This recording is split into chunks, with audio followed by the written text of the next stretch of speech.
अखेर माननीय मुख्यमंत्री महोदयांनी जो शब्द दिला होता आणि मी सुद्धा संग्राम थोपटे या नात्याने ज्या वेळेला भारतीय जनता पार्टीमध्ये जाहीर प्रवेश केला त्या प्रवेशामध्ये मी अशा कुठल्याही अटी शर्ती त्यांच्या पुढे ठेवल्या नव्हत्या। फक्त या तालुक्यातल्या विकासाचं जे चक्र आहे ते पुढील 5 वर्षात किंवा पुढच्या कालखंडात सुरू राहिलं पाहिजे अशा पद्धतीची अपेक्षा मी त्या ठिकाणी व्यक्त केली होती आणि त्या अपेक्षेप्रमाणे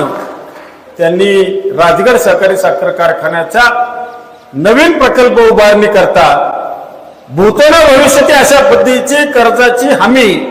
ही राज्य सरकारने त्या ठिकाणी दिली की ही 100% कर्जाची हमी देणारं महाराष्ट्रातील एकमेव सरकारी साखर कारखानदारी आहे ती राजगड आहे। माननीय मुख्यमंत्री महोदयांचं मानावं तेवढं अभिनंदन आणि आभार या निमित्तानं कमी आहे की एका झटक्यात